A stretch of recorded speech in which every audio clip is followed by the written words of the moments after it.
Ladies and gentlemen, Harry Hill and the Family Hill.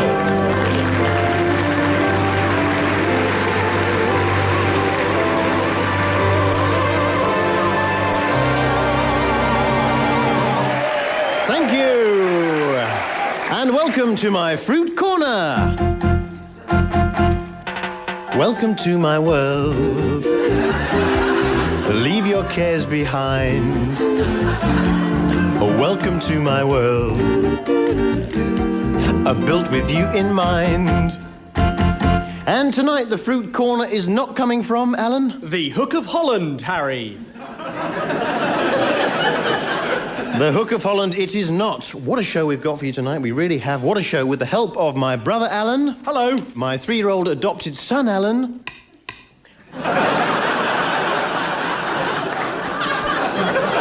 My mother and father, Jan and Tony Hill. Hello there.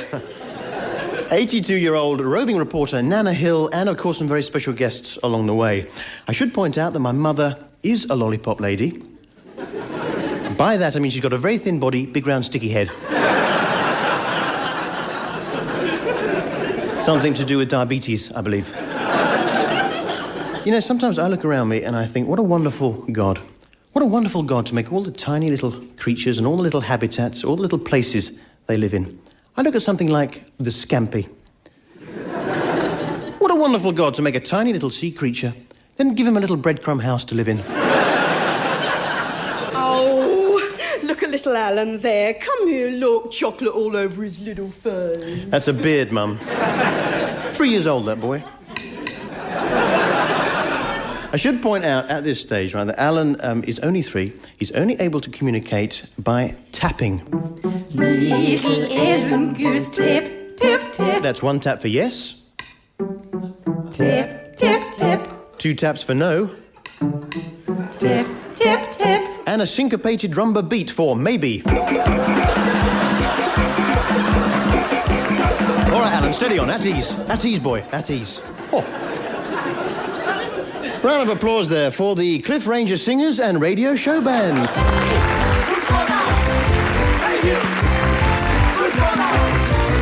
And the theme this week is Dad. Well, Harry, Not you, Evans, Dad. I told you, Mr. Evans, you're not the father. I've always been loyal to Tony. Tony Hill, what's today's theme? The theme this week, Harry, is monks and nuns. Monks and nuns. Yeah, is it me getting old and cynical, or is jumping up and down on the bed not as much fun as it used to be?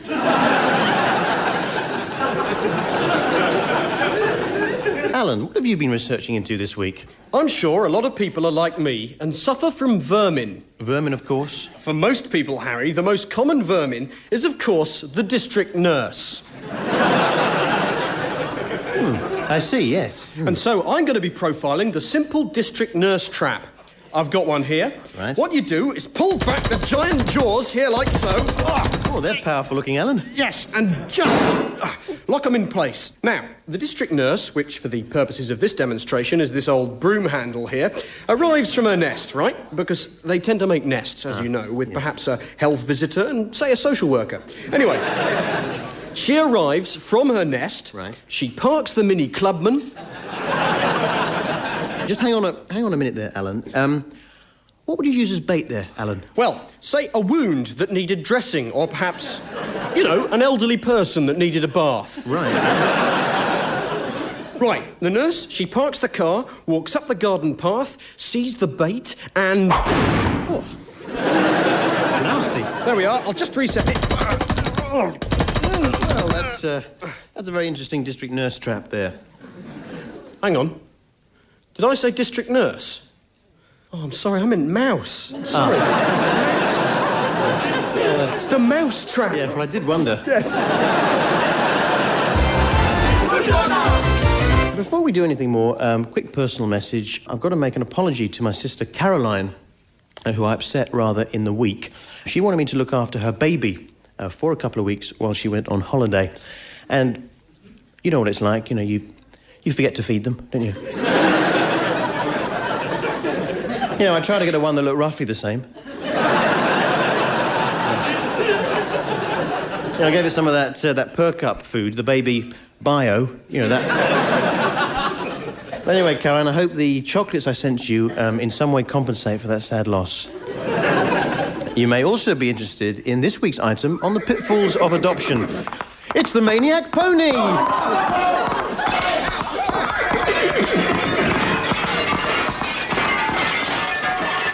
The Maniac Pony there. Time for our first monk. Well, Harry, our first monk is Brother Keith Allenby, who way back in 1957 took a vow of silence, became a Trappist monk, and hasn't uttered a single word since. Great, well, Keith, welcome. Thanks, Harry. Oh, damn! Oh, no. No, shame for Keith, who... See, he was, but now he's not. Now... Can I just say something about racism, Harry? Racism, Mr. Evans? Yeah, racism. I've been doing a bit of research on this, and to be honest, I was not at all surprised to find that there is a lot of racism around. Well, there is indeed, yes. Yeah, particularly amongst the wading bird community. A lot of it is directed against the redback shrike, which, as you know... Shut it, Evans. Which, as you know, Tony Hill, is a wading bird. They come over here, they eat our worms... Oh, he's off again. Steal our nesting material.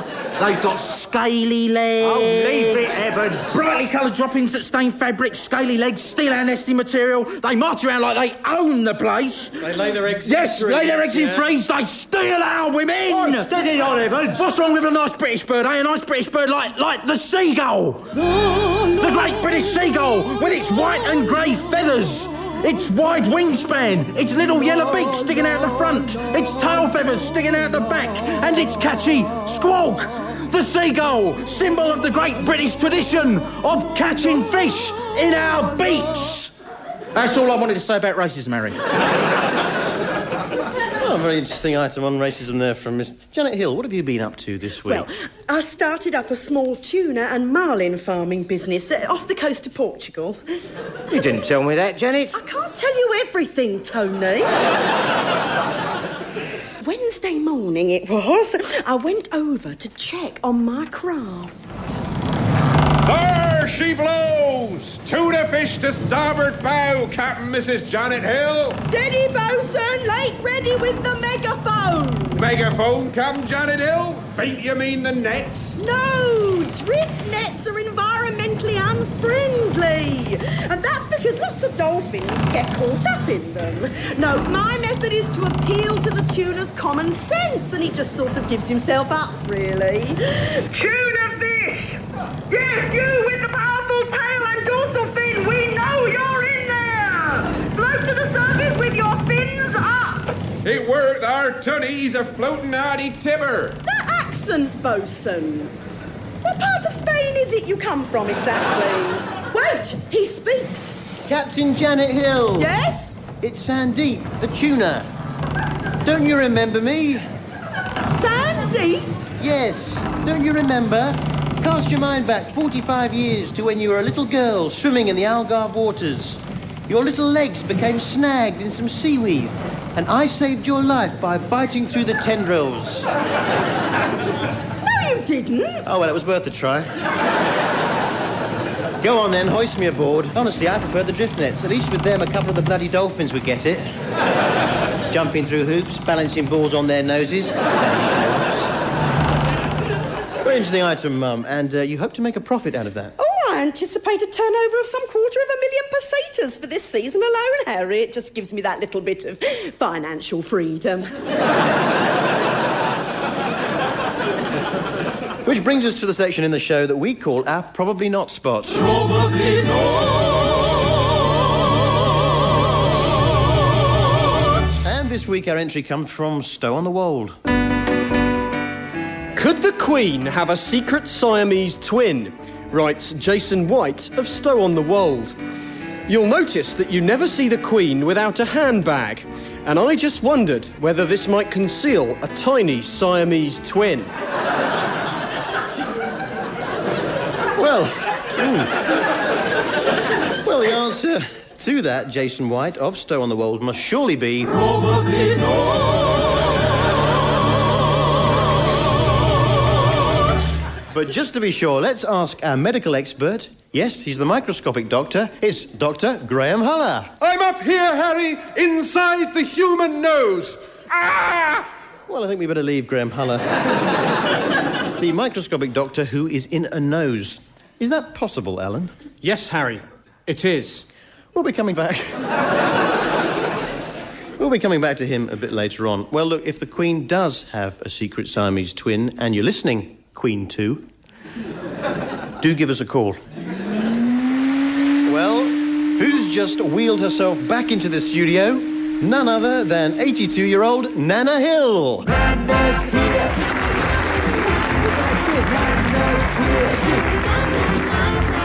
Nana's here.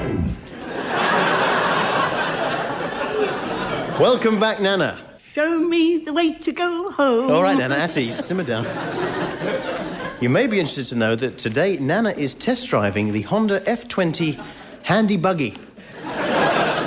Now, Nana, you're going to share with us some of the magic moments from your full 82 years on this old world of ours. You must have seen very many wonderful things. Nana Hill, what have been your magic moments? Of all the years that I have lived through 2 world wars I have been, there's nothing for me that can compare with TV's popular The A-Team. There was the commander who smoked cigars and made the plans to attack. He was joined by another man and Mr. T, who was black.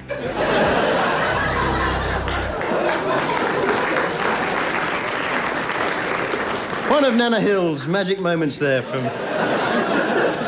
her 82 years. Well, you know, I went into a restaurant the other day called The Taste of the Raj, and I walked in and the waiter hit me with a stick and...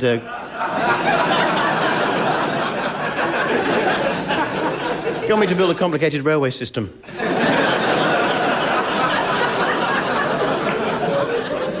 Right, well, what happens when a nun hangs up her habit, picks up a guitar and starts to sing? We're about to find out as we join Joanie, the singing nun.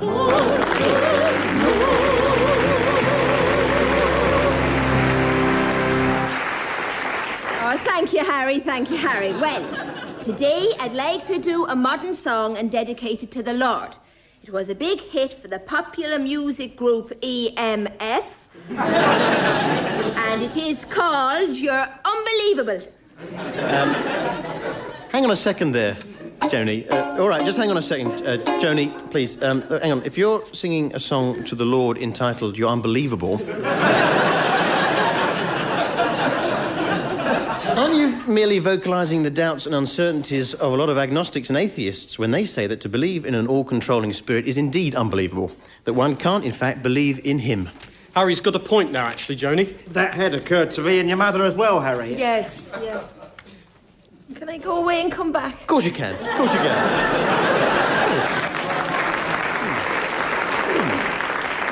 Joanie the singing nun there, she'll be coming back a little bit later on. Now... many of you who know me will know about my own struggle to adopt little Alan here. Now, the doctor actually told me that I'm unable to have children. Yes. Is one of the sympathy sounds that we use, isn't it? He. Very different sound. Doctor told me unable to have children. Apparently I've got a very low sperm count. I said to the doctor, well, how many did you see? He said 5. And 4 of those were his. He'd put those in to make me feel better. One of the advantages of going private. Now, so what we did was we recorded a trip to the adoption centre. Hello, sir. How can I help you? Well, I'd like to adopt a son, please. Certainly, sir. And the name? Oh, I hadn't really started to think of names. Well, it's much easier than I thought. No, your name. Oh, right. Of course. Mr. Hill. Mr. Hill. Mr. Hill, well, I can assure you it's much harder than that to adopt a child. Let me just get your file. Here we are. That's acting. You do realise, of course, that we're very strict here, that adoption is very hard, don't you? Oh, yes, very hard indeed, The yes. slightest blot on your record can upset your chances of adoption. Such as? Well, such as this previous conviction, Mr. Hill. Well, I'm sure that's not really relevant, is it? I mean, it was a long A time... conviction for kidnapping children and using them as chimney sweeps. Well, I pay them £1.20 an hour, what do you expect? Besides, you get a better finish on a chimney with a child, don't you? Can't you? Can't you turn a blind eye just this once? Well, to be honest, Mr. Hill, we really haven't got any kids in at the moment, what with the Christmas rush. Oh, come on, you must have one or two knocking around at the back. We have got one under the counter, but he's reserved for Jerry Cottle. I have got a very short man. Ah. He's got a beard and can't speak. How small exactly? I mean, just for my guidelines, could he, for instance, fit inside a chimney? Yes. Great, I'll take him. And that's how I came to adopt little Alan Hill here. You see, the message is if you're insistent, you'll find that you can win through in the end. And you like your little bedroom, don't you, Alan? Well, bedroom chimney affair. Very snug. Now, Joanie, are you ready? I am. Ladies and gentlemen, Joanie the singing nun. Thank you. I'd like to dedicate this song to our Lord. It is entitled You're Just Too Good to Be True.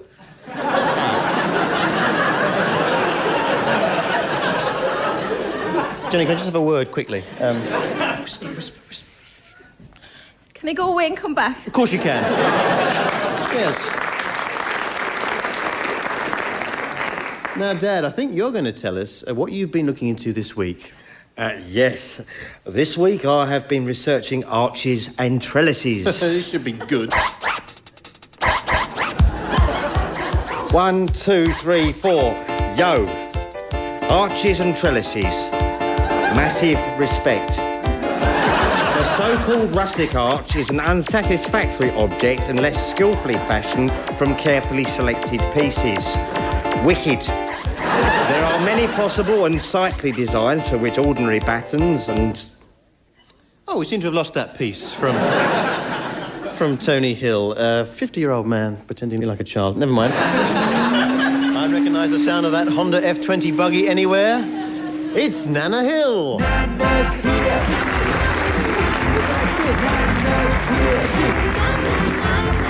Nana's here.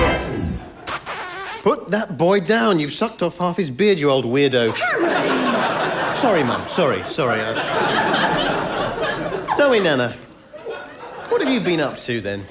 I have discovered the elixir of life, the great secret by which one is able to preserve one's youth. Oh, yes? Look into my eyes, young Harry, and tell me, is this the face of an 80-year-old grandmother of 5? Yes. Is this the face of a lady who has lived through 2 world wars? Yes. 8 years of Thatcher Britain? Yes. And the sugar shortage? Yes. No, because I've discovered the secret of eternal youth. And are you going to tell us the secret, Nana, or are you going to taunt us forever? Look, young Harry, I look young because I'm wearing one of those tight-fitting latex masks from the Mission Impossible episode. You know the one that makes you look younger. Fabulous, isn't it? Well, you certainly do look uncannily like the young black gentleman from the Mission Impossible series. I think I've got it, Mr. Hill. All right, Joanie. All right, what's it to be? It must be magic. No. How about the Fool on the Hill? No. Imagine there's no heaven. No. Oh, bugger the lot of you. Oh, shame there for Joanie the singing nun. Well, this year sees the 66th anniversary of the invention of television. And, of course, it was in a tiny lab in Britain's Scotland that a young Scottish scientist using rudimentary Scottish equipment first transmitted the very first episode of Starsky and Hutch. And I think we've got a tape of that now.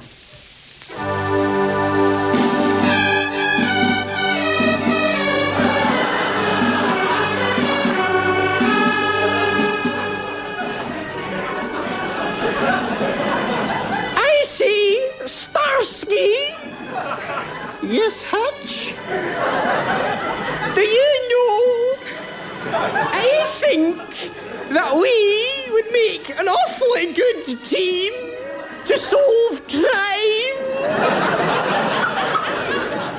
You know, I think you're right, Hutch. Let's go and see Mr. Huggy Bear for a tip. Yes, I think we should go pay a visit to Mr. Bear.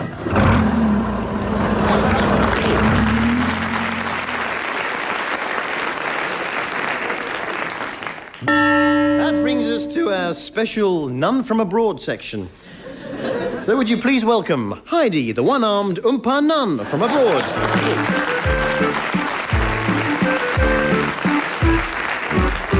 Welcome, Heidi. Guten Tag. Heidi says, hello. Now, Heidi, you are the hit of the Bavarian beer houses with your amazing slapping routines and one-man band. But you're an Oompa Nun with a difference, aren't you? Ja. Heidi says, yes. And what is that difference, Heidi? Ich bin eine Armen. Heidi has only the one arm. Ich bin geslappen mit einen Mausentrappen gehollen. Heidi says she lost it in a mousetrap accident. Heidi, I hope you'll accept our commiserations for Ich that. bin eine Stecken, Sie wollen besprochen. Oh, don't worry about that old thing. I never used it anyway. It has been a godsend and put me on the Oompa map once and for all, says Heidi. Despite this disability, Heidi, you still perform the traditional Oompa slapping routines. Yeah, now there is apparently a problem with this today, Harry. Problem? Yeah, unfortunately the brass cleaner that Heidi used to clean her big bass drum... That is a big bass drum, isn't it? Ja. well... She used a new cleaning agent last night, which has brought her out in an all-over body rash, apart from a small patch of skin, which it is impossible for her to slap due to the limited reach of her one arm. Right, OK. Well, please offer our commiserations once again to Heidi. Well, tonight she's enlisted the help of Nana Hill, who is going to be slapping the unaffected patch of skin for her. On the hill lived a lonely goat herd. All right, now, steady on. Well, if the pair of you would like to get ready then, if you tune up there, and as we bring you Heidi, the one-armed Oompa Nun with special help from Mrs. Nana Hill. 1, 2, 3.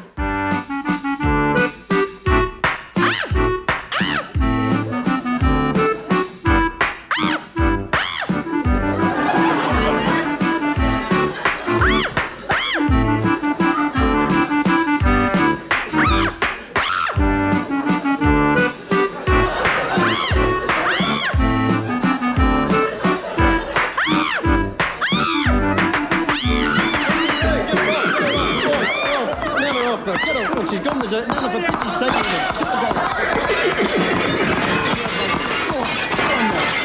Go on, Nana. Nana, back in your buggy. I like nuns. In your buggy. That tells me it's time for our final and very special celebrity monk, ladies and gentlemen. Alan, who is this week's celebrity monk? Well, Harry, we're going to carry on welcoming none other than Brother Bernard Breslaw.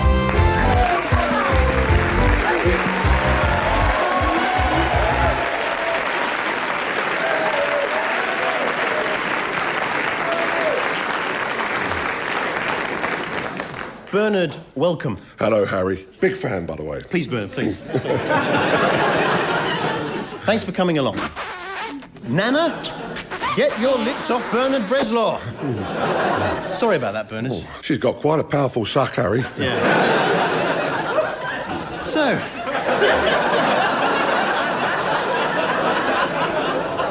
Bernard, you used to be a monk. Used to be a monk? I'll have you know, I was one of the top monks in the country. All right, Bernard, steady on, steady on. Used to be a monk. Very tall, isn't he? Tell me, what made you join the monks in the first place? Well, Harry, one day I was working in the lab. Lab, Bernard? Yes. I was investigating into hemolytic uremia syndrome during treatment with ketorolactometramol. I see. Carry on. Oh, carry on. Sorry. Yeah, you see. And an angel appeared and told me to join the monks. I see. Now, Bernard, you're obviously very well known for your work in blind clinical and laboratory studies of hypoglycemia with human and porcine insulin in diabetic patients reporting hypoglycemia unawareness after transferring to human insulin. Yes. But you also made some carry-on films, didn't you? Well, I made one or two, I think. Yes, now you come to mention it, yes. But I understand you never made the carry-on film you really wanted to make, did you? You're referring to Carry On Monk. Yes. Well, that was my pet project, but the rest of the cast, particularly Laurence Olivier, wouldn't let me do it. But you wrote the script and everything? Yeah, that's right, Harry, and I brought it with me. I wonder whether we could do it. I'm not sure about that, no. Oh, please, go on. We've got a lot of other things to do. Oh, please, Harry, please. Oh, go on then, all right. Oh, I can't believe it. Oh, it's fantastic news. Steady, Bernard. Come on, simmer down. Now, with your permission, Harry, I thought I'd cast Mrs. Hill as Barbara Windsor. Oh, lovely, yes. I thought you, Alan, not you, Alan. Yeah? You could read Kenneth Williams. Great, right. Tony Hill, you could do Sid. I'll have a go, Bernard. Mr. Evans, Kenneth Connor. Cheers, and Tony. Harry, have a bash at Charles Hawtrey. Righto then. Bernard, just be yourself. Oh. OK, then. Here we go with the lost script of Carry On Monk.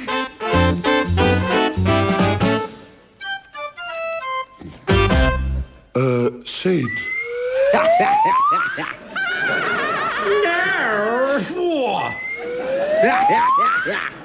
Well, I only asked.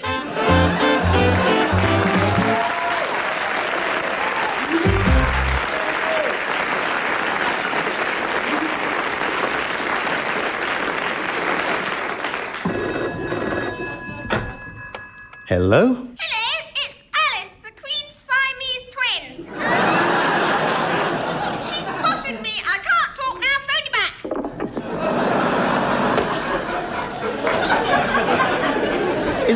Is that possible, Alan? Yes, Harry, it is. Good night.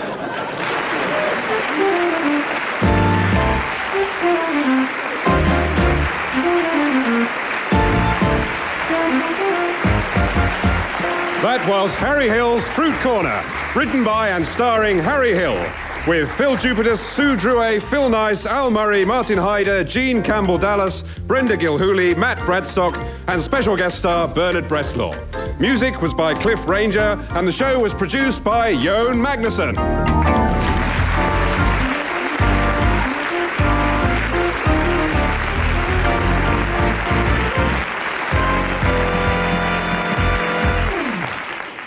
The A-Team are currently appearing in Mother Goose at the Empire Theatre Crew.